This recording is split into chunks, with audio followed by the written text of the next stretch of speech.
Pada tahun 2010, di sebuah terminal tua di kota Tegal, seorang sopir legendaris bernama Pak Ibung menceritakan pengalaman hidupnya yang tak pernah terlupakan.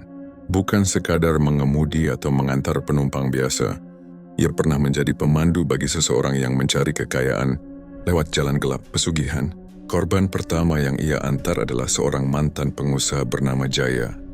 Dulu, Jaya memiliki usaha konveksi besar, tapi bangkrut karena krisis pemasaran. Hutangnya menumpuk hingga 1,2 miliar rupiah.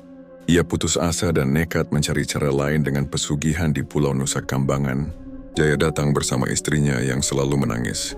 Mereka memohon bantuan kepada Pak Ibung untuk diantarkan ke tempat ritual tersebut. Awalnya ragu, tapi melihat kondisi mereka Pak Ibung akhirnya setuju. Perjalanan dimulai dengan mobil rental Avanza putih. Di tengah perjalanan, sesuatu yang aneh mulai terjadi. Ban kanan depan tiba-tiba gembos, padahal ban itu masih baru. Setelah diperbaiki, tidak lama kemudian ban itu kembali gempes.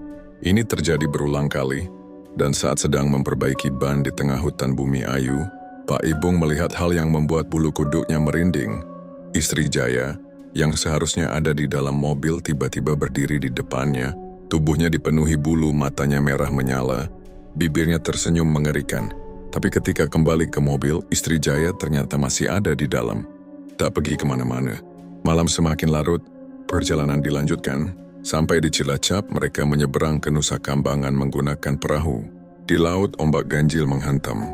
Bahkan ada makhluk hitam besar yang seperti menyeberangi perahu mereka. Sampai di Nusa Kambangan, Jaya menjalani ritual selama 3 hari. Ritualnya dilakukan oleh seorang orang tua, penjaga ritual pesugihan. Untuk syarat awal, Jaya harus membayar 5 juta dan membawa sesaji aneh yang mahal. Di malam pertama istri Jaya kesurupan, seorang ustaz dipanggil untuk membacakan doa. Setelah disembuhkan, ia menangis dan bertanya pada suaminya. Jaya tetap bersikeras. Ia ingin kaya, ingin lepas dari hutang. Ritual pun dimulai.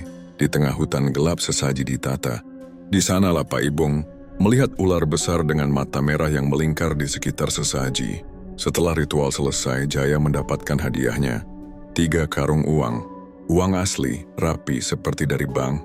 Tapi ada satu karung yang aneh. Saat dibuka, ular-ular kecil keluar dari dalamnya. Uang itu benar-benar membawa kekayaan. Pabrik konveksi Jaya hidup kembali.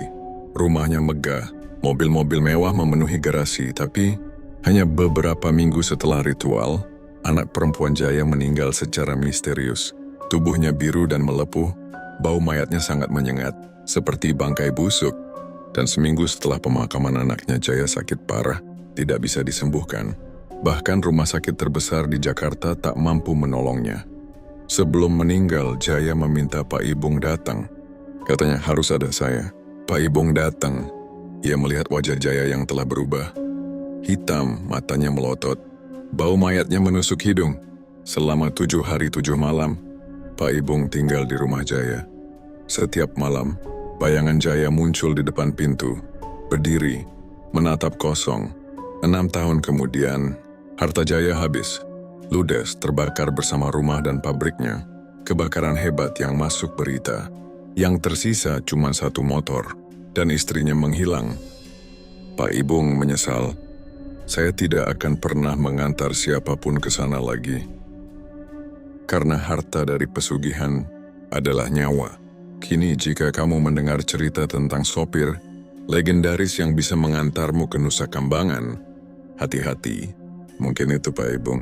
Atau mungkin bukan manusia sama sekali. Karena di Nusa Kambangan, tidak semua ritual berakhir dengan kekayaan.